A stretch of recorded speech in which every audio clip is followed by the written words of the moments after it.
हमें अक्सर सुनने को मिलता है कि डेटा बहुत कुछ कह देता है, डेटा बहुत इंपॉर्टेंट है किसी भी सेक्टर के लिए। गाड़ियों में तो वो और भी ज्यादा है, क्योंकि वहां पर हर महीने टॉप 10 गाड़ियों की लिस्ट आती है जो इंडिया में बिकती हैं। हर बार हम भी डिस्कस करते हैं और डेटा को देखकर निष्कर्ष निकालते हैं, देखते हैं कि किस टाइप की तरफ, किस साइड की तरफ हमारी इंडस्ट्री जा रही है, क्या चीजें हमें पसंद आ रही हैं। लेकिन लास्ट मंथ मतलब सितंबर 2024 में, फेस्टिव सीजन से जस्ट पहला महीना, उसमें डेटा की भी धज्जियां उड़ गई हैं। कुछ समझ नहीं पा रही हैं कंपनीज भी। कोई नहीं एक्चुअली समझ पा रहा है जिस टाइप की हमने गाड़ियां खरीदी है या जिस टाइप की गाड़ियां कंपनी ने डिस्पैच की हैं आने वाले फेस्टिव सीजन के लिए या ईयर एंड के लिए। तो वहां पर डेटा कुछ बोल नहीं पा रहा है। कहीं पर हम कह रहे हैं कि एसयूवीज का टाइम जा रहा है, तो कुछ एसयूवीज की सेल डाउन हुई है, पोजीशन डाउन हो गई है। हम कह रहे हैं हैचबैक्स का टाइम जो है वो खत्म हो रहा है, तो कुछ हैचबैक ऐसी हैं जिन्होंने पोजीशन अप की है और सेल भी उनकी अप हो गई है। तो समझ नहीं आ रहा, और ये सब इस वजह से हुआ है क्योंकि सेल्स जो है ना, उन पर बहुत ज्यादा प्रेशर है। कंपनीज की सेल इतनी बढ़िया नहीं हो रही है, और जब मार्केट में सेल नहीं होती है ना, तो उस टाइम पर डेटा भी धरे के धरे रह जाते हैं। तो हम बात कर रहे हैं उन गाड़ियों की जो लास्ट मंथ टॉप 10 में रही है, अपनी जगह बनाने में कामयाब रही है। और थोड़ा सी बात करेंगे वो किस वजह से टॉप 10 में अपनी जगह बना पाई है। तो हेलो, मेरा नाम है अमित और आप देख रहे हैं डेली ऑटो लाइव। सबसे पहले नंबर 10 पर टाटा नेक्सॉन रहती थी काफी टाइम तक, लेकिन वो बाहर हो चुकी है। इस लिस्ट से एकमात्र गाड़ी है जो बाहर रही है, इस बार टॉप 10 में नहीं आ पाई है। उस गाड़ी की मतलब नेक्सॉन की सेल भी डाउन हो गई थी और पोजीशन भी उसने खो दी थी, टॉप 10 से बाहर है। तो यहाँ पर इस बार है मारुति सुजुकी की तरफ से इको। हालांकि ये गाड़ी चलती है, ज्यादातर टैक्सी में चलती है या फिर सामान ढोने के लिए बहुत बार हम देख लेते हैं, सवारी वगैरह ढोने के लिए तो हमने देखा है बहुत ज्यादा हम ये गाड़ी देख रहे हैं।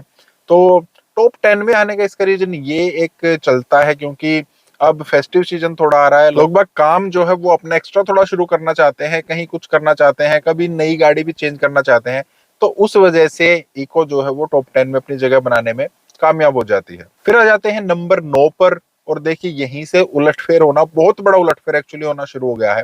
यहाँ पर वो गाड़ी है जो नंबर 1 नंबर 2 पर रहती थी, मतलब टॉप 5 में तो वो रहती ही रहती थी। इस बार नंबर 9 पर वैगनार। आप सोच सकते हैं वैगनार जैसी गाड़ी जो इतनी ज्यादा बिकती है, उसने अपनी पोजीशन भी डाउन कर दी है, अपनी सेल भी डाउन कर दी है और नंबर 9 पर आ गई है। मतलब थोड़ी सी कम और बिकती तो ये टॉप 10 से बाहर भी हो सकती है। और उसका रीजन ऐसा नहीं है कि हमने ये गाड़ी पसंद करनी कम कर दी है या हमें कम पसंद आ रही है। उसका रीजन ये है कि पहले जो है ना, ये गाड़ी काफी ज्यादा कंपनीज की तरफ से सप्लाई कर दी गई थी, स्टॉक इसका ऑलरेडी डीलर्स के पास खड़ा है।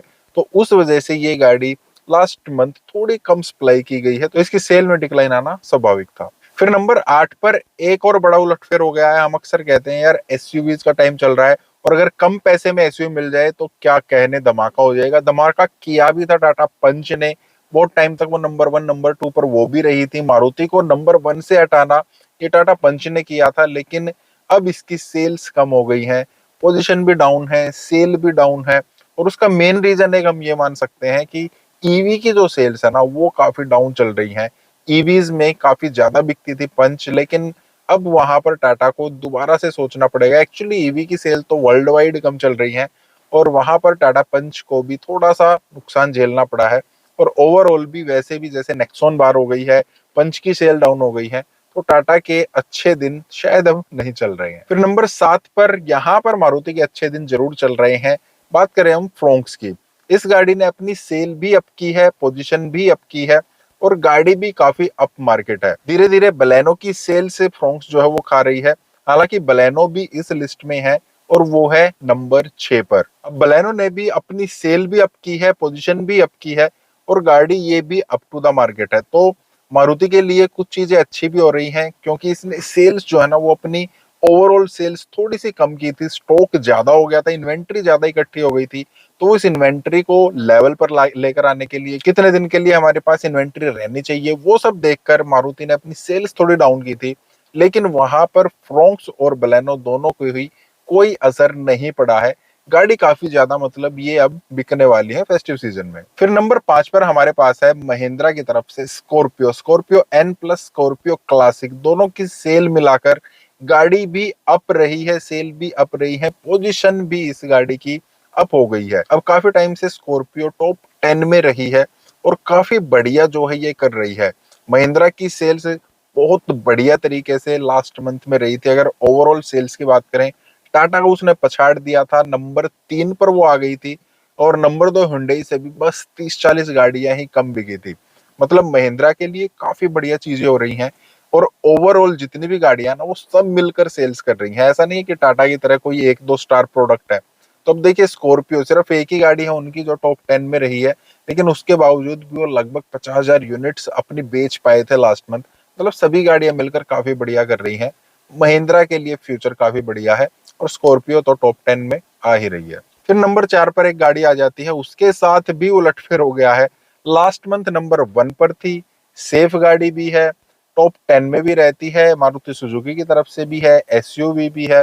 तो मतलब सब कुछ है, लेकिन फिर भी सेल भी डाउन और टॉप 10 में अपनी पोजीशन भी उसने डाउन की है, नंबर 1 से नंबर 4 पर आ गई है। ब्रेजा की हम बात कर रहे हैं, तो क्या कह सकते हैं हम इस डेटा को देखकर, क्या कह सकते हैं कि इस टाइप की गाड़ियां भी इतनी ज्यादा सेल अपने डाउन कर रही हैं? तो इसका एक ही रीजन है, मारुति जो है अपना स्टॉक करेक्ट कर रही है। लास्ट मंथ शायद इन्होंने यूनिट्स ज्यादा भेज दी थी, तो ब्रेजा टॉप कर गई थी। इस बार इन्होंने उसको करेक्ट किया है, थोड़ी कम यूनिट भेजी है, तो ब्रेजा की सेल भी डाउन, पोजीशन भी डाउन, लेकिन गाड़ी डाउन कहीं से नहीं है, गाड़ी बहुत ही बेहतरीन है। फिर नंबर 3 पर हुंडई की तरफ से क्रेटा। ये गाड़ी बड़ी स्टेबल है, अपनी पोजीशन नहीं छोड़ रही है, 3 पर थी, 3 पर ही बनी हुई है। हालांकि सेल जो है वो थोड़ी सी डाउन हुई है। अब सेल डाउन होने का मतलब है इस गाड़ी पर जो वेटिंग थी वो लगभग खत्म हो जाएगी, क्योंकि कंपनी के पास काफी गाड़ियां हैं, इन्होंने भी स्टॉक करेक्ट करने की कोशिश की है और जो डिस्काउंट वगैरह किसी किसी वेरिएंट पर नहीं थे वो भी आपको थोड़े बहुत कुछ ना कुछ डीलर एंड पर मिल जाएंगे। तो क्रेटा बहुत बढ़िया गाड़ी है, बहुत बढ़िया कर रही है, नंबर 3 पर बनी हुई है। फिर नंबर 2 पर आ गई है स्विफ्ट। लास्ट मंथ नंबर 7 पर थी, वहां से इसने पोजीशन भी अप की है, सेल्स भी अप की है और गाड़ी बहुत ही बेहतरीन है।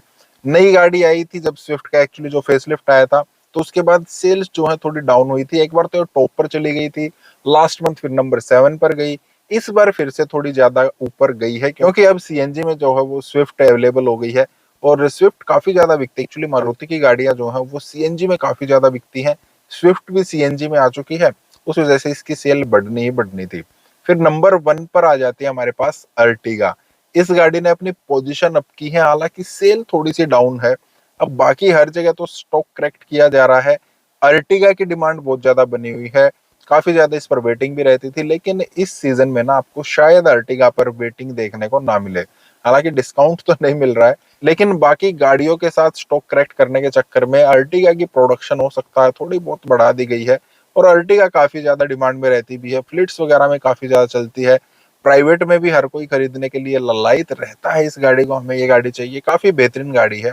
तो अर्टिगा जो है नंबर 1 पर आ गई है। तो टॉप 10 की ये गाड़ियां थी जहां पर टाटा ने थोड़ा नुकसान देखा, मारुति के साथ मिला जुला रहा, महिंद्रा स्ट्रांगली आगे बढ़ ही रहा है और हुंडई ने भी एक गाड़ी अपनी टॉप 10 में रखी ही है। तो ये थी टॉप 10 की लिस्ट। अब अक्टूबर में देखेंगे, क्योंकि सारे के सारे फेस्टिवल्स अक्टूबर में आएंगे, अक्टूबर में ही खत्म हो जाएंगी, सेल जबरदस्त रहने वाली है।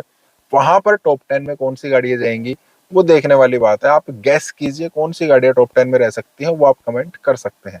बाकी इस टाइप के वीडियोस के लिए आप वीडियो को लाइक करें, चैनल को सब्सक्राइब करना। मिलते हैं फिर, थैंक यू, बाय।